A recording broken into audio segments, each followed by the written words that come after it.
All right, classroom management. Here, if you noticed, what I've done, I have not done the whistle stop. I haven't blown the whistle because I didn't want to mess up the audio for Ray. And but you notice I did when before what. When I say Raider, we're going to. So I'm giving you a go signal. Sometimes I might even trick you, and I say when I say Raider, we'll go. And I say, okay, Longhorns, and you know the kids are going. Wait, I didn't say that. You know we're working on their hearing. Okay, whistle stop. I will always, in my PE settings, I will always try to blow a whistle and use my hand as a visual reminder and an auditory, because kids are just playing and all of a sudden they don't hear, but if they see someone else stop, they're more likely to stop as well. I use poly spots or carpet squares for students to sit on. Okay, some of y'all paint whatever mascot you have, the paws, the stars, whatever it might be, on the gym floor, and that's their special spot. That's great. You classroom teachers, sometimes you already got the little carpet that has individual little cubes. You can go to any carpet store, and they got to get rid of those remnants every now and then. So just ask them, say, hey, do you got any old carpet squares you're all about to throw away? And sure enough, they may do that. Same is true with like the tennis balls. You know, all those are free. All you got to do is go to your tennis coach at school and say, hey, can I have the tennis balls? Because during the season, or go to the country club, whatever's pertinent to your situation, is they've got to get rid of those balls because they're only good for 2 weeks at best when they're playing with them, and then they're dead. But for us, they're a lifetime, lifetime bounce. All right, when you can, give each kid their own piece of equipment. Again, it reduces waiting in lines. One thing that we do, that some of us are guilty of doing until we learn more, is we might have 2 lines of 10 kids in each. And we may have plenty of equipment, like if we're doing layups and stuff like that, we have 10 kids over here, 10 kids over here. That's just trouble brewing right there. Let's split them up. If we got 6 baskets, let's put 4 kids at each basket, and boy, they got a quicker turnaround. They don't have to start back at the midcourt to dribble in. Just have them start closer and dribble in and do a layup, and you got a quicker turnaround, and you reduce that off-task behavior. I think the other one's the same thing, individual equipment. And then use small groups of partners when you can. Meet that need for them to be social, okay? I know you get some of those knuckleheads that get together and they're your problem. That's why you say, hey, when I say Raider, go toe-to-toe. So you always get the buddies going, oh, we're going to be partners. And you say, okay, I want the tall one over here. I want the other one over here. Or the one with the darkest hair over here, or the longest hair, whatever it might be. So you can split them up. So that's just a way to reduce some off-task behavior. Using like the powerful encouragement on the wall, just saying, way to go, catch them being good. B.F. Skinner says this: if we catch someone doing something well and we encourage them in that behavior is more likely to occur in the future again. All right? So if I see, and Deb, I'm not even present, Deb, I'm saying, Nick, I love the way that you're sitting there and you're listening to me and you're holding on to your racket while I'm explaining it. And Deb is over here going, hey, I want Coach to praise my name, so she may act right.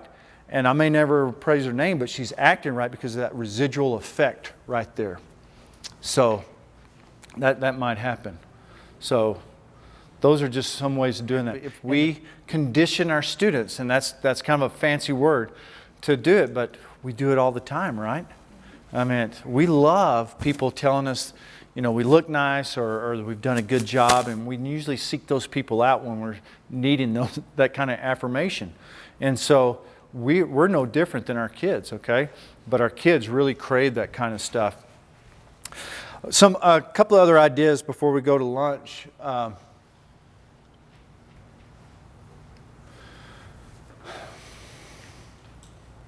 Here's a behavior board right here. This is, one of my student teachers did this, and this was great. She created this board, and the kids would come into the gym like this. And what they did is basically select what they were feeling, okay? Hey, I'm tired, I'm happy, I'm mad. And I'm standing there as a teacher, I can watch that and see that, someone hits angry, And I'll say, oh, I see what's going on. And so after the little warm-up, I go over and I kind of, or during warm-up, I might go and say, hey, what's going on? I saw that you hit angry. Oh, so-and-so, pushed me in the parking lot walking across. And I say, oh, okay, well, let's take care of that right now before it gets into something else. Or if someone's sick and, and they're just like, oh, I don't feel good today. And I was like, okay, just do your best, okay? If we start running outside, you just walk, okay, or whatever it might be.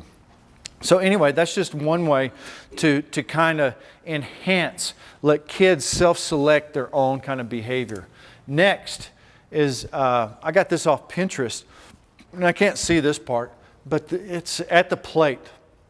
Is basically, you can do this with safety pins with everyone's name on it. And I know if you got 40 kids and you got multiple classes, that ain't going to happen. But you might just have this over here and say, okay, everyone's at the plate. Everyone's doing great. If I don't have to call you down, you don't have a strike, okay? And I say, oh, Karen, y'all need to quit talking. Y'all both have a strike, okay? And I just go on. And somehow I mentally remember that because that's what we do as teachers, right? And then strike 2 again is another verbal commitment. Say, okay, this time I want you guys to sit over here and over here. And I want you to think about for 3 minutes what you need to do to obey in class. And then third, okay, come on, you guys, I'm going to write you up. You're going to go to the principal. So it takes them a while to get there. But that's just another way, using the metaphor of physical activity, sport, to be able to do a behavior board right there. Okay, questions? This right here is, I stole this from one of our teachers. Stole this idea and this sheet. Here in LISD, and what she has is she has 80 pre-K kids in one class. You think you got a tough situation. Woo! But you go in there and it is, I mean, they have their own little spot, but they're all active in that spot. But some of them get off task, and so she sends them over there, and most of them can't read because they're not to that level yet. So she's got little board maker things, and so they'll go over there and they'll sit in their timeout spot and they'll look through this, okay? So playing games in PE, and I'll just give you a couple of these. I will win sometimes, okay? Because kids at an early age hate losing. Sometimes I will lose games, all right? I should listen to the teacher. Hang on, I missed a step. I try to stay calm when I lose. It's okay to lose. Well, I don't know if you want to go that far, but you know what I mean. But I said I should always listen to the teacher. So anyway, they have to go through this before they can come back into the thing. And you might say, okay, tell me one thing that you saw that you're going to apply when you come back out. I'm going to listen to you. Very good. Go out and play. And so that's just another way of having them kind of cool off, self-select their behavior, you reviewing that behavior with them and sending them back out. Because the worst thing you want to do is sit a kid out for the whole time in PE. And this really drives me crazy if we have classroom teachers, is we keep kids in from PE because they haven't got their work done. Could you imagine going to a math teacher saying, hey, Johnny didn't run enough. He's running some more in my class. He'll be a little late. That ain't going to happen, okay?